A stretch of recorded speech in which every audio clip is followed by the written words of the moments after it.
Hello friends, today's topic is digestion of carbohydrates. पिछले video में मैंने आप लोगों को डाइजेशन के कॉन्सेप्ट के बारे में बताया था। आपको ये बताया था कि फूड क्या होता है, फूड के डिफरेंट कंपोनेंट्स क्या होते हैं और डाइजेशन का एक्चुअल मीनिंग है क्या, डाइजेशन की प्रोसेस में हम क्या कर रहे हैं। तो समराइज करते हुए मैं आपको जल्दी से बता दूं कि फूड के जो कंपोनेंट्स हैं उनमें कार्बोहाइड्रेट्स, प्रोटीन्स और फैट्स ऐसे कंपोनेंट्स हैं जिनके सिंप्लीफिकेशन की हमें जरूरत पड़ती है। तो एलिमेंट्री कैनाल में फूड के इस सिंप्लीफिकेशन को, यानी कि जो कॉम्प्लेक्स फूड के पार्टिकल्स हैं उनको सिंपलेस्ट फॉर्म में कन्वर्ट करने की जो प्रोसेस है उसी को हम कहते हैं डाइजेशन, जो कि एक कैटाबॉलिक प्रोसेस है। और जो रिएक्शंस इस प्रोसेस के अंदर हो रही हैं उनको हम क्या बोलते हैं, हाइड्रोलाइटिक रिएक्शंस। और जो एंजाइम्स इसमें इस्तेमाल हो रहे हैं they are collectively called, commonly called hydrolases. ठीक है, चलिए तो आज हम लोग डिस्कस करेंगे यहां पर कार्बोहाइड्रेट्स के डाइजेशन के बारे में। कार्बोहाइड्रेट्स आप सभी को मालूम है कि बहुत इंपॉर्टेंट कंपोनेंट है हमारे फूड के, और जो हमारा फूड है उसमें जो प्राइमरी कार्बोहाइड्रेट्स प्रेजेंट हैं वो है स्टार्च, जो कि पॉलीसैकेराइड है। इसके अलावा डाइसैकेराइड्स जैसे कि लैक्टोज आपके मिल्क के अंदर प्रेजेंट रहती है।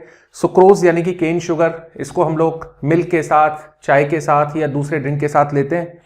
और इसी तरीके से माल्टोज भी प्रेजेंट हो सकती है। और मोनोसैकेराइड्स जो हमारे फूड में प्रेजेंट हैं प्राइमरीली वो ग्लूकोज हैं, फ्रक्टोज हैं और दूसरी मोनोसैकेराइड शुगर्स हैं।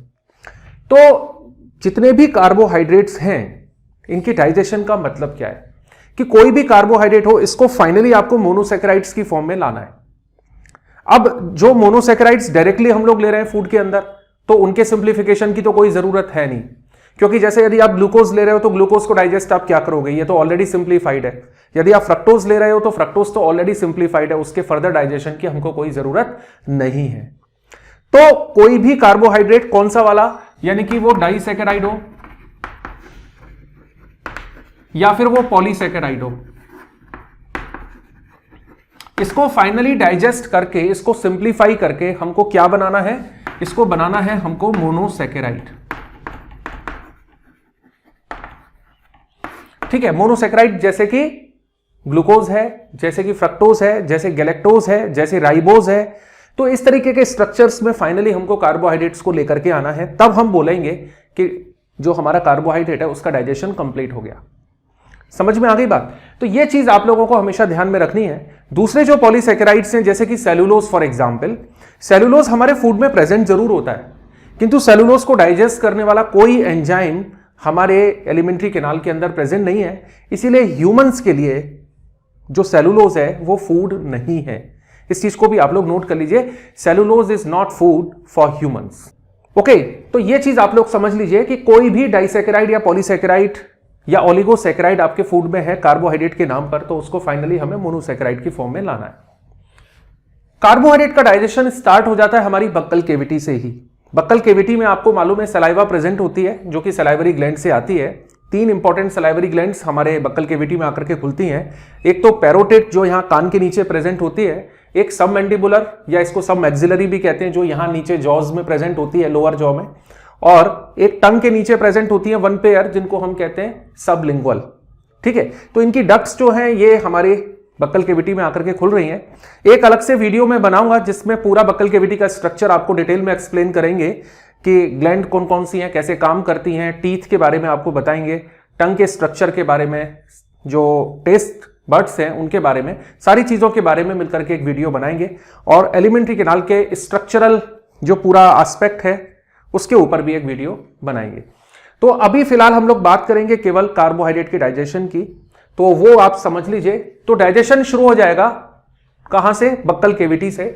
बक्कल केविटी में आपको मालूम है क्या प्रेजेंट है, बक्कल केविटी में प्रेजेंट है दोस्तों सलाइवा, है ना। तो सलाइवा के अंदर एक बहुत इंपॉर्टेंट कार्बोहाइड्रेट को डाइजेस्ट करने वाला एंजाइम है जिसको हम कहते हैं अल्फा एमाइलेज। ये अल्फा ग्लाइकोसिटिक बॉन्ड्स पे काम करेगा, that's why it is given the name alpha. तो अल्फा एमाइलेज जो है ये हमारा एक बहुत इंपॉर्टेंट सलाइवरी अमाइलेज है। इसको सलाइवरी अमाइलेज के नाम से भी जान सकते हैं क्योंकि ये सलाइवा में प्रेजेंट है, और इसको हम टाइलिन के नाम से भी जानते हैं। तो इनका सबका मतलब एक ही है, ये प्रिंसिपली किस पर काम करेगा, केवल और केवल स्टार्च पे। तो ये चीज भी आप लोग नोट कर लीजिए। स्टार्च को हम लोग एमाइलोज भी बोलते हैं, इसीलिए स्टार्च पर काम करने वाला एंजाइम क्या कहलाएगा? एमाइलेज। तो एमाइलेज स्पेसिफिकली केवल और केवल स्टार्च पर काम करने वाला एंजाइम है। तो ये जो एंजाइम है जब ये स्टार्च पे काम करेगा, स्टार्च कैसी होनी चाहिए दोस्तों? बॉइल्ड होनी चाहिए, कुक्ड होनी चाहिए, तो बेटर डाइजेशन होगा, इजी डाइजेशन होगा।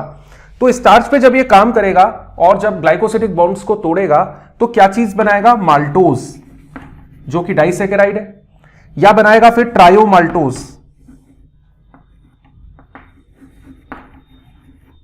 ठीक है, या फिर बनाएगा अल्फा डेक्सट्रिन्स।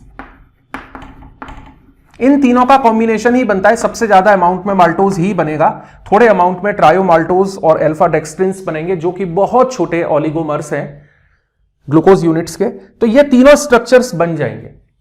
बट यहां पर प्रॉब्लम है, एक प्रॉब्लम क्या है कि हम फूड को बहुत ज्यादा च्यू नहीं करते हैं, थोड़ा देर च्यू किया उसके बाद हम उसको स्वैलो कर जाते हैं, ठीक है। तो ये अल्फा एमाइलेज कहां पहुंच जाएगा? फिर फूड कहां पहुंचेगा? स्टमक के अंदर। स्टमक के अंदर जो पीएच होती है वो हाईली एसिडिक पीएच है। पीएच की जो रेंज है वो 2 to 3 है, किंतु जब बहुत एक्टिव डाइजेशन हो रहा होता है, HCl जब ज्यादा निकल रहा होता है, तो ये पीएच रेंज करती है 1.5 तक, यानी कि वेरी स्ट्रांगली एसिडिक एनवायरनमेंट वहां पर प्रेजेंट है। तो जैसे ही फूड हमारा मिक्सअप होता है एसिडिक मीडियम के साथ, तो फिर ये जो हमारा एमाइलेज है ये काम करना बंद कर देता है। किंतु जब तक एसिड आकर के पूरी तरह से मिक्सअप नहीं होगा फूड के साथ, तब तक ये जो अल्फा एमाइलेज है हमारे स्टमक के अंदर भी काम करता रहेगा। इस प्रोसेस में करीब करीब आधा घंटा का समय करीब करीब लग जाता है, तो तब तक ये अल्फा एमाइलेज काम करता रहता है, ठीक है। तो फूड को चबा चबा करके खाना क्यों जरूरी है? अब आपकी समझ में आ गया होगा, 2 कारण से। जब हम फूड को च्यू करते हैं, चबाते हैं, तो वो छोटे छोटे फाइन पार्टिकल्स में डिवाइड करता है, इससे फूड का सरफेस एरिया बढ़ जाता है। कोई भी चीज जितना छोटी होगी उसका सरफेस टू वॉल्यूम रेशियो उतना ही ज्यादा हो जाएगा, ठीक है। आप इसको ऐसे एग्जाम्पल से समझ लो, जो आइस होती है ना, आइस का एक बड़ा पीस जल्दी मेल्ट करेगा या आइस के छोटे छोटे क्यूब्स जल्दी मेल्ट करेंगे? बताइए, सेम, दोनों का अमाउंट सेम है। तो सेम अमाउंट ऑफ आइस यदि बड़े ब्लॉक की फॉर्म में है तो it will take longer time, ज्यादा टाइम, ठीक है। और छोटे छोटे पीसेस हैं तो ये जल्दी से, इसीलिए हम क्रश करते हैं ना, तो आइस को जब आप क्रश कर देते हो तो वो जल्दी से मेल्ट डाउन कर जाती है। कारण उसका क्या है कि सरफेस एरिया इंक्रीज कर जाता है। तो same is the case hair कि जब आप फूड को क्रश करते हो, फूड को पीसते हो, ग्राइंड करते हो, मैकेनिकल डाइजेशन करते हो, तो फिर उससे क्या होता है कि सरफेस एरिया बढ़ जाता है, एंजाइम को काम करने का समय ज्यादा मिल जाता है।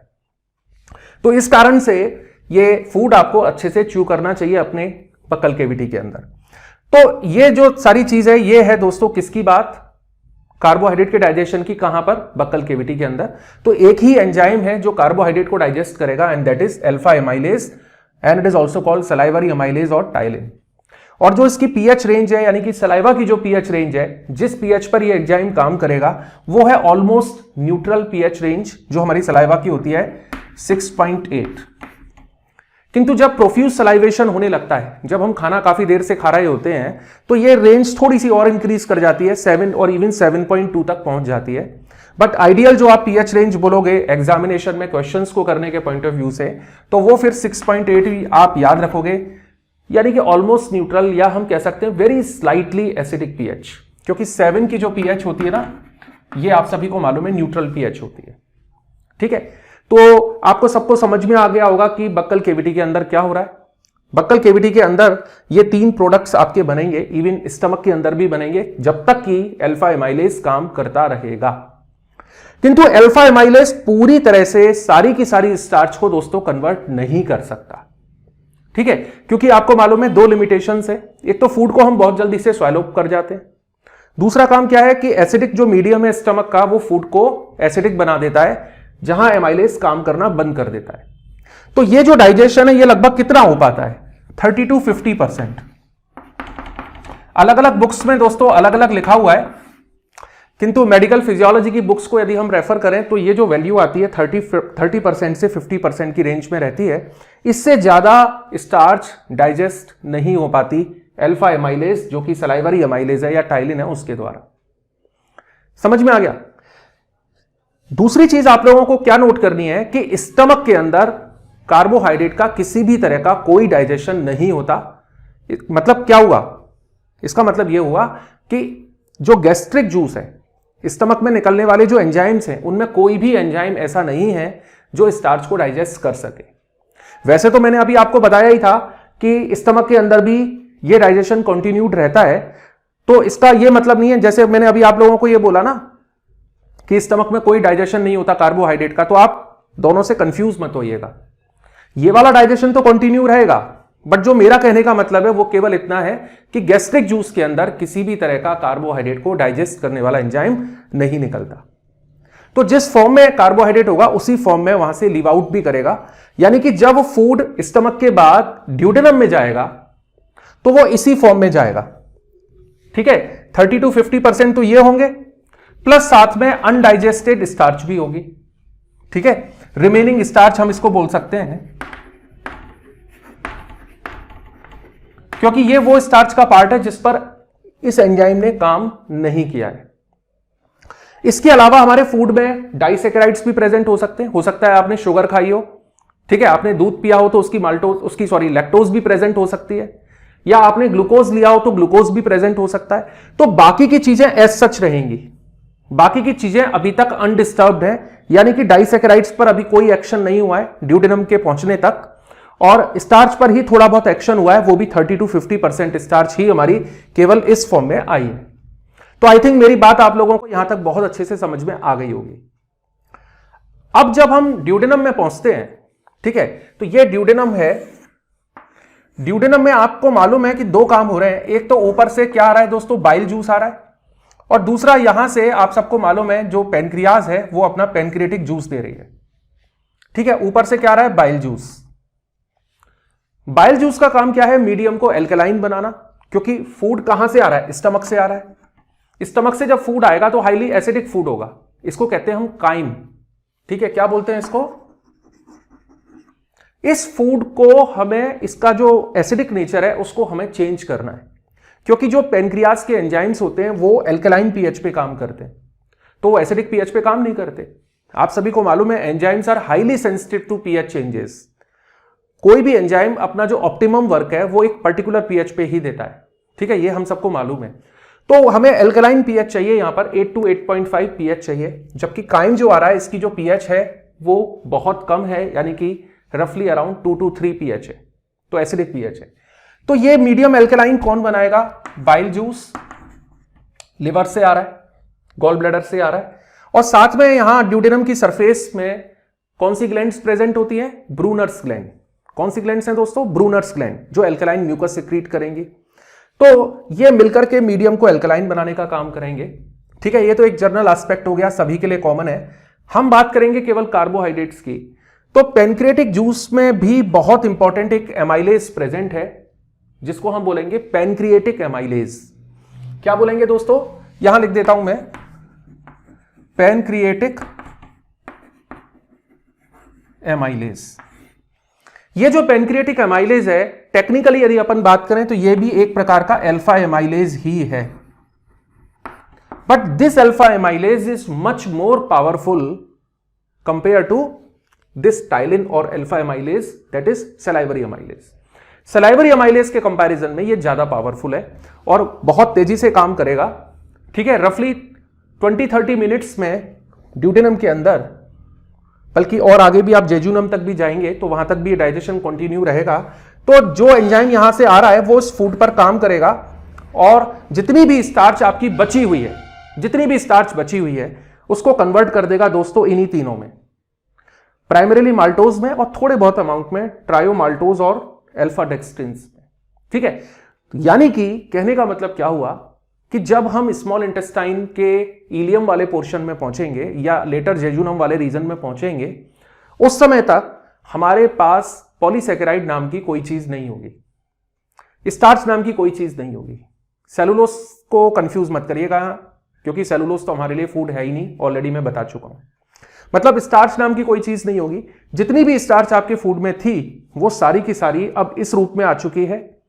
डाइसैकेराइड ऑलरेडी अभी तक अनडिस्टर्ब्ड है, मोनोसैकेराइड को हमें छेड़ना ही नहीं है, वो तो ऑलरेडी डाइजेस्टेड है। ओके, जब हम स्मॉल इंटेस्टाइन में पहुंचेंगे वहां क्या होगा, इस चीज को समझिए।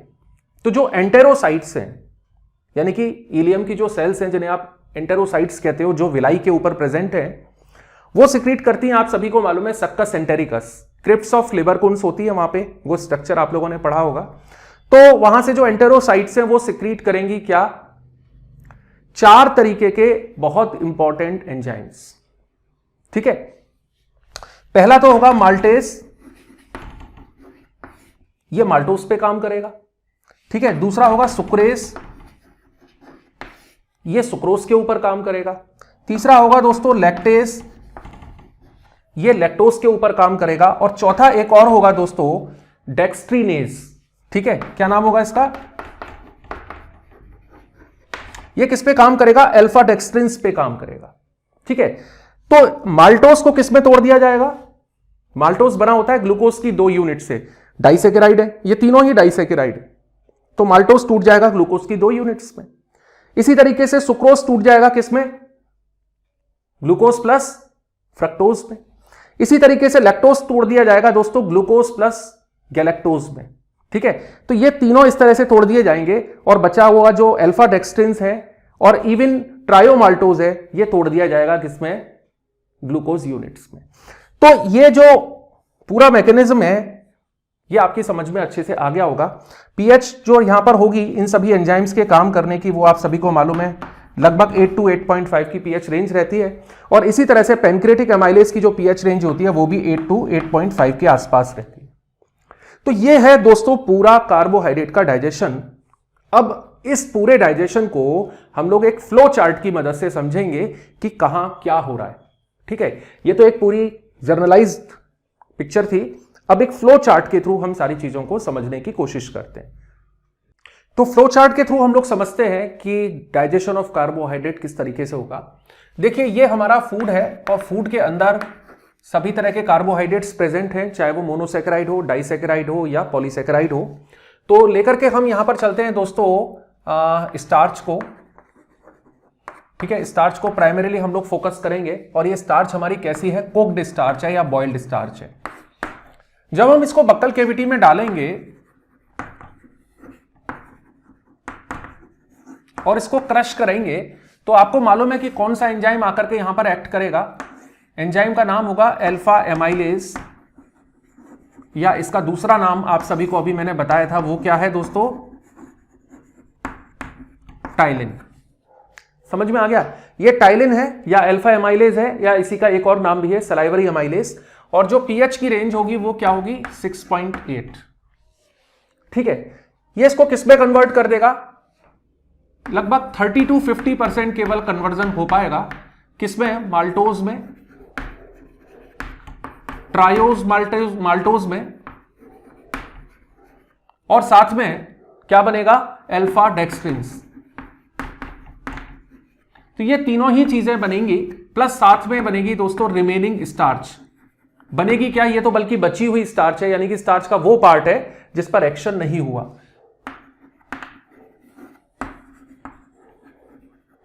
ठीक है, अब इस पार्शियली डाइजेस्टेड फूड को अलॉन्ग विद डाइसैकेराइड्स, जो हमारे भोजन में दूसरे और जो कार्बोहाइड्रेट्स होंगे, डाइसैकेराइड्स या मोनोसैकेराइड्स, उन सभी को हम यहां लेकर के चल रहे हैं। और इन सबको लेकर के दोस्तों हम कहां पहुंचे, स्टमक के अंदर। तो स्टमक के अंदर हम लोग लिख सकते हैं, हालांकि वैसे मैंने आपको बता दिया है कि ये वाला डाइजेशन स्टमक के अंदर भी थोड़ी देर के लिए कंटिन्यू रहता है, किंतु इन जर्नल यदि फ्लो चार्ट के फॉर्म में हम लोग शो करेंगे तो हम यहां पे ये लिख देते हैं कि नो कार्बोहाइड्रेट डाइजेस्टिंग एंजाइम, यानी कि स्टमक के अंदर गैस्ट्रिक जूस में कोई भी कार्बोहाइड्रेट को डाइजेस्ट करने वाला एंजाइम नहीं है। अब आप फूड को लेकर के कहां पहुंचे, ड्यूडेनम में। ड्यूडेनम में क्या हुआ, ड्यूडेनम में 2 इंपॉर्टेंट काम हुए। एक तो बाइल जूस आया जिसने मीडियम को एल्कलाइन बनाने का काम किया, और साथ में क्या आया दोस्तों, दूसरी जो चीज आई वो आई पेनक्रिएटिक जूस। ठीक है, मैं यहां एरो लगा करके लिख देता हूं, पेनक्रिएटिक जूस। इस पेनक्रिएटिक जूस के अंदर क्या प्रेजेंट है, पेनक्रिएटिक एमाइलेज, शॉर्ट में लिख देते हैं पेनक्रिएटिक एमाइलेज। ये भी एक प्रकार का अल्फा एमाइलेज है। क्लियर हो गया। ये जो पेनक्रिएटिक एमाइलेज है इसने क्या किया, इसने जो रिमेनिंग स्टार्च थी, याद रखिएगा ये इन पे काम नहीं कर रहा है, डाइसैकेराइड पे काम नहीं करेगा। एमाइलेज है तो एमाइलम का मतलब स्टार्च, केवल स्टार्च पे ही काम करेगा। ठीक है, तो स्टार्च पर ये काम करेगा, और स्टार्च पर जब काम करेगा तो सारी की सारी स्टार्च को किस में कन्वर्ट कर देगा, इन्हीं तीनों में। ठीक है, तो आप यहां लिख दीजिए डाइजेशन ऑफ रिमेनिंग स्टार्च।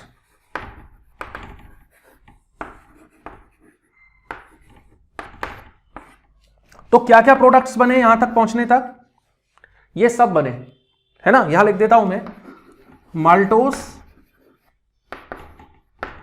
ट्रायोमाल्टोस, ठीक है, अल्फा डेक्सट्रिन्स, प्लस फूड में जो भी डाइसैकेराइड्स प्रेजेंट थे और मोनोसैकेराइड प्रेजेंट्स थे, इन सबको लेकर के प्लस अदर्स कर देते हैं ना, उससे आपको समझ में आ जाएगा। इन सबको लेकर के हम कहां पहुंचे दोस्तों, इलियम के अंदर। इलियम के अंदर अलग अलग तरीके के डाइजेस्टिव एंजाइम्स हैं। ठीक है, जैसे माल्टोस के लिए क्या है, सुक्रोज है, लैक्टोज है, ठीक है, और अल्फा डेक्सट्रिन्स हैं, प्लस साथ में ट्रायोज माल्टोज है, उसको मैं लिख नहीं रहा हूं पर उसका भी ऐसे ही कुछ होना है। तो इन सबको डाइजेस्ट करने के लिए अलग अलग एंजाइम्स हैं हमारे पास। माल्टोज के लिए माल्टेज है, सुक्रोज के लिए सुक्रेज है, लैक्टोज के लिए लैक्टेज है, और इसके लिए डेक्सट्रीनेज है। ये सारे नाम मैं ऑलरेडी आपको बता चुका हूं, यहां जगह नहीं है, पर आप लोग समझ लीजिए। माल्टेज किसके लिए, माल्टोज के लिए, सुक्रेज किसके लिए, सुक्रोज के लिए, लैक्टेज लैक्टोज के लिए, और डेक्सट्रीनेज डेक्सट्रिन्स के लिए। फाइनली ये सारी चीजें ब्रेकअप हो जाएंगी। पीएच की जो रेंज होगी वो क्या होगी, 8 to 8.5। ठीक है, पीएच आप यहां पर भी लिख सकते हैं, यहां पर जो पीएच हो जाएगी वो भी हो जाएगी दोस्तों 8 to 8.5। तो पीएच आपको हर जगह मेंशन करना बहुत ज्यादा जरूरी है, क्योंकि एंजाइम्स जो भी होते हैं वो पीएच स्पेसिफिक होते हैं। क्लियर। तो माल्टोज किस में टूटेगा, ग्लूकोज प्लस ग्लूकोज में। सुक्रोज किस में टूटेगा, ग्लूकोज प्लस फ्रक्टोज में। लैक्टोज किस में टूटेगा, ग्लूकोज प्लस गैलेक्टोज में। ठीक है, और डेक्सट्रिन्स किस में टूटेंगे, glucose, n number of glucose units में। तो इस तरीके से आपने क्या देखा कि कोई भी कार्बोहाइड्रेट हो आपका, फाइनली उसको मोनोसैकेराइड्स की फॉर्म में आना ही आना है। So this is all about the digestion of carbohydrates. ये जो मोनोसैकेराइड्स बने हैं ये फाइनली इंटेस्टाइन की म्यूकोसा के द्वारा एब्जॉर्ब कर लिए जाएंगे। कैसे एब्जॉर्ब होंगे, फूड के सभी तरह के कंपोनेंट्स का जो एब्जॉर्प्शन है उसके ऊपर एक अलग से वीडियो रहेगा, उसमें मैं आपको ये सारी की सारी चीजें समझाऊंगा। तो दोस्तों अपने कमेंट्स के जरिए मेरे को जरूर बताइए कि ये वीडियोस आपको कैसे लग रहे हैं, ये प्रोसेस आपको कैसे कितनी समझ में आई। ठीक है, और कौन कौन से वीडियोस आपको मेरे से चाहिए, तो इस चैनल को आप लोग सब्सक्राइब जरूर कर लीजिए। यदि आप पहली बार देख रहे हैं, एक बेल आइकन है, उसको भी यदि आप पुश कर देंगे तो आपको नोटिफिकेशंस मिलते रहेंगे। चैनल आपका है और इसका नया नाम क्या है, कॉन्सेप्ट गुरुकुल, क्योंकि मेरी कोशिश यही है कि आपको मैं कॉन्सेप्ट डिलीवर करूं, इसीलिए नाम ही इसका रखा है कॉन्सेप्ट गुरुकुल। यहां आपको हर चीज के कॉन्सेप्ट्स मिलेंगे। अभी बहुत जल्दी 9th क्लास 10th क्लास के वीडियोस भी आने वाले हैं, 11th 12th के भी वीडियोस सारे के सारे आएंगे। प्राइमरी हमारा ऑब्जेक्ट है कॉम्पिटिशन्स की आपको तैयारी कराना, तो नीट हमारे फोकस पे है ही है, ऐसा कि आप लोग सब जानते ही हो। साथ में CSIR का जो नेट एग्जामिनेशन होता है या गेट एग्जामिनेशन जो IIT कंडक्ट कराती हैं लाइफ साइंस ग्रुप से, तो उसके वीडियोस भी बहुत जल्दी मैं आप लोगों के लिए लेकर के आऊंगा। तो चैनल्स को आप लोग देखते रहिए और जो भी आपकी रिक्वायरमेंट है वो मुझे जरूर बताइए। रीडिंग मटेरियल अभी तैयार हो रहा है, बहुत सारे बच्चे उसके बारे में इंक्वायरी करते हैं, तो वो बहुत जल्दी आपके लिए अवेलेबल होगा। मेरा खुद का लिखा हुआ है, तो वो आपको बहुत ईजी तरीके से सारी चीजों को समझा पाएगा। तो दोस्तों अगले वीडियो में हम लोग देखेंगे प्रोटीन के डाइजेशन के बारे में। ठीक है, till then good bye and take care.